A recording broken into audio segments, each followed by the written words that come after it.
مفتی صاحب بڑی اہم گفتگو ہے. میں یہ جاننا چاہتا ہوں کہ ان دو جگہوں پر کنیکشن کتنا ضروری ہے. آج کا باپ کہتا ہے میں نے بچہ پیدا کر دیا, اسکول مدرسے کے حوالے کر دیا, تربیت تعلیم تو اس کی ذمہ داری ہے, اور وہ کہتے ہیں ہم تو تعلیم دے رہے ہیں, تربیت تو گھر کی ذمہ داری ہے. دو ایکسٹریم, دو انتہائی نہیں ہیں, ان دونوں کو آپس میں جوڑنا کس کی ذمہ داری ہے؟ اور پھر اسی میں ایک اور سوال کہ اس کے اندر بھی ظاہر ہے علماء کا کردار. دروس کی بات ہو رہی ہے تو علماء کرام اور یہ جو بالخصوص ائمہ ہیں, جو خطبہ ہیں, یہ اپنی مساجد میں دروس کا اہتمام کس زاویے سے نوجوانوں کے لیے کر سکتے ہیں جس سے نوجوان طبقہ زیادہ اس میں آئے اور ان کو اپیل کرے وہ چیزیں؟ بسم اللہ الرحمن الرحیم. تعلیم تربیت سے الگ نہیں ہے, دونوں چیزیں پیرالل چلتی ہیں. اور جو استاد کی شخصیت ہے وہ پرانے دور میں جتنے لوگ ہیں وہ شاگرد سے زیادہ اپنے اساتذہ کے عاشق ہوتے تھے. اپنے اساتذہ کا نام لیتے تھے تو ان کی آنکھوں میں آنسو آ جاتے تھے, آنکھیں ڈبڈبا جاتی تھی. تو استاذ اگر درد دل سے اور سوز دل کے ساتھ پڑھا رہا ہوتا ہے تو تربیت کا مادہ ساتھ ساتھ رگوں میں سرایت کر رہا ہوتا ہے. اور گھر کا ماحول اگر وہ اچھا ہے تو جو تعلیم وہ وہاں سے لے کر آئے گا وہ مزید پروان چڑھے گی. میں غالباً 20 سال پہلے لاہور میں ARC میں پڑھاتا تھا. یہ آرک کے نام سے ادارہ تھا, پریپیٹوری اسکول تھا ایچیسن کا. تو وہاں ایک بچے نے شکایت کی کہ اس نے مجھے دھکا دیا ہے. تو میں نے دوسرے بچے کو بلایا, میں نے اس سے کہا کہ آپ نے انہیں مارا؟ تو جس نے شکایت کی تھی اس نے مجھے کہا no he didn't beat me, he just pushed me. اور ایک ٹیچر میری کلاس میں بیٹھی ہوئی ایک پیریڈ میں کاپیز چیک کر رہی تھی, ایک بچہ نے کوئی کام نہیں کیا تھا, یاد نہیں کیا تھا. تو میں نے کہا کہ بیٹا نہیں, آپ غلط بات کر رہے ہیں, آپ غلط بات کر رہے ہیں, آپ نے رات کو یاد نہیں کیا. تو وہ پیریڈ ختم ہونے کے بعد اس خاتون ٹیچر نے مجھے بلا کر کہا کہ اس اسکول میں کوئی جھوٹ نہیں بولتا. میں نے کہا یہ آپ کیا کہہ رہی ہیں؟ انہوں نے کہا اس اسکول میں کوئی جھوٹ نہیں بولتا. جھوٹ نہیں بولتا. میں نے کہا یہ آپ کیسی بات کر رہی ہیں, مطلب اتنے سارے بچے آپ یہ کس طرح کر. اس نے کہا آپ کچھ دن چیک کر لیں پھر آپ مجھ سے بات کر لیجئے گا. آپ نے کلاس میں اس بچے سے کہا کہ آپ غلط بات کر رہے ہیں, اس اسکول میں کوئی بچہ غلط بات نہیں کرتا, جھوٹ نہیں بولتا, آپ چیک کر لیں. میں نے اسے کئی دن چیک کیا اور میں اس نتیجے پر واقعی پہنچا کہ اس اسکول میں کوئی بچہ جھوٹ نہیں بولتا.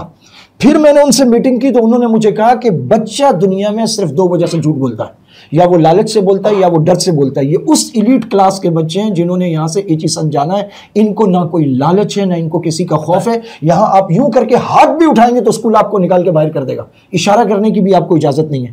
تو تربیت تعلیم کے ساتھ ساتھ چل رہی ہوتی ہے, وہ رگوں میں اتر رہی ہوتی ہے. ہاں یہ ضرور ہے کہ جس طرح وہ کہتے ہیں نا کہ ایک ہائی فائی, یہ تربیت تو ایلیٹ کلاس کے بچوں کو مل جائے گی, بڑے باپوں کے بچوں کو مل جائے گی, یہ وہ طبقہ تو کم ہے, یہ دوسرے کیا کریں گے؟ میں یہ عرض کر رہا ہوں دین بہت سستا ہے, الحمدللہ مفت ہے. دین مفت ہے. وہ کہہ رہے ہوتے ہیں کہ آپ کتنے پڑھے لکھے ہیں. جب آپ برلرس جاتے ہیں یا وہ آپ سے پوچھتے ہیں کہ بھائی آپ کا خاندانی وہ کیا ہے, نجابت کیا ہے, آپ کس لیول کے لوگ ہیں, بڑے اسکولوں میں والدین کتنے پڑھے ہوئے, والدین کا الگ انٹرویو ہو رہا ہوتا ہے.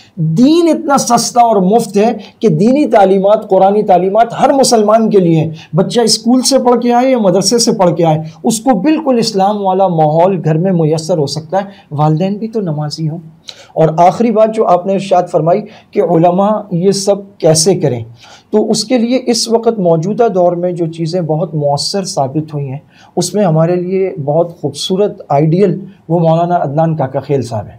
نوجوانوں کو گزشتہ 5 سال میں اگر کسی عالم دین نے پاکستان میں سب سے زیادہ بڑی تعداد میں قریب کیا ہے, اٹریکٹ کیا ہے بطور خاص کالج اور یونیورسٹیز کے لوگ, اور دعوت و تبلیغ کے بعد پچھلے 50-60 سال میں اگر بہت تیزی سے کہیں شکلیں, صورتیں, ظاہر اور کسی حد تک باطن بدلا ہے تو وہ مولانا عدنان کاکا خیل صاحب کی تعلیمی اصلاحی تحریک ہے کہ وہ مختلف کورسز ڈیزائن کرتے ہیں, اس میں خیال کرتے ہیں کہ کس وقت ہمارے نوجوان آ سکتے ہیں, اور مسجد کے ماحول کے ساتھ ان کو جوڑتے ہیں. اور سیرت نبوی کو انہوں نے طریقہ بنایا, کیونکہ انسان وہ روایت یا آیت سے زیادہ وہ قصے اور حکایت اور پریکٹیکل لائف کے زیادہ قریب شروع میں تیزی سے آتا ہے. پھر اس کے بعد آپ اس کو مزید حدیث اور قرآن کی طرف زیادہ اچھے اور بہتر انداز سے, مختلف جو زمانے ہوتے ہیں, وقت ہوتا ہے, اس کے انداز مختلف ہوتے ہیں. اس وقت ہمارے یہاں کہانی بک رہی ہے اسکرین پر, تو سیرت نبوی اس وقت طلبہ کو زیادہ اٹریکٹ کرتی ہے. تو یہ وہ کورسز ہیں البرہان کے کہ جن کے ذریعے اس وقت نوجوان قریب آئے ہیں. تو اگر ان کو زیادہ سے زیادہ پھیلایا جائے، اپنایا جائے. ہم نے دراست دینیہ شروع کیا وفاق المدارس کا، اور آپ حیران ہوں گے اس سال بھی، اور یہ کئی سالوں سے ہو رہا ہے، دورہ حدیث کرنے والے طلبہ سے لڑکیوں کی تعداد ڈبل سے بھی زیادہ ہے. اچھا. تو گھروں میں جو ہماری بچیاں میٹرک کر کے اور سیکنڈری لیول کے بعد بیٹھی ہوئی ہیں، تو اگر طالبات کے مدرسے اور اس طرف محنت کی جائے تو بہت پوٹینشیل ہے اس میں. مطلب کام ہے دونوں طرف، اس میں کمی نہیں ہے ماشاءاللہ. لیکن اس طرف کفر جو ہے وہ 98%، مطلب اسکول، کالج، یونیورسٹیز، اس کا نصاب، وہ لوگ وہاں پر چھا گئے، اسکرین پر، بازار پر، تجارت پر. تو اس وجہ سے وہاں تو ہمارے لوگ کیسے چھا سکتے ہیں؟ ان کو بھی کوئی مشورہ جاتے ہوئے دے دیں. ابتدا جو ہے وہ آپ تھوڑے سے کرتے ہیں. اسلام کا مرکز ہمیشہ مکتب اور مسجد رہا ہے، اور اس کے بعد گھرانہ اس میں بنیادی اکائی ہے. تو اگر والدین نیکی کی طرف راغب ہوں، ہمارے پاس اس کے لیے دعوت و تبلیغ کا ماڈل موجود ہے. درسقرآن.com یہ بھی تو ایک بہت بڑا پلیٹ فارم. درسقرآن.com تو ماشاءاللہ اس وقت دنیا بھر میں وہ بنیادی کردار ادا کر رہا ہے کہ جہاں سوشل میڈیا پر کوئی موجود نہیں تھا، تو درس قرآن نے اس دور میں لوگوں کو اپنی طرف راغب کیا ہے. اور سینکڑوں نہیں، شاید ایسے ہزاروں لوگ ہیں جو یہ کہتے ہیں کہ اس نے بنیادی تبدیلی ہم میں پیدا کی ہے. لیکن ایک طرف ہم دیکھتے ہیں کہ درسقرآن.com 5, 7, 10 ملین کے ساتھ کھڑا ہے، اور دوسری طرف بگاڑنے کی پوری دنیا کا ایک آدمی 70 ملین فالوورز کے ساتھ کھڑا ہوتا ہے. تو ہم میں سے ہر ایک کو مینار نور بننا ہوگا، اور ہر ایک کو، چاہے وہ درس قرآن ہو، دروس قرآن ہو، البرہان ہو، دعوت و تبلیغ ہو، ہمیں ان سب کا پشتیبان بن کے کھڑا ہونا ہوگا. تب انشاءاللہ کام آگے بڑھے گا.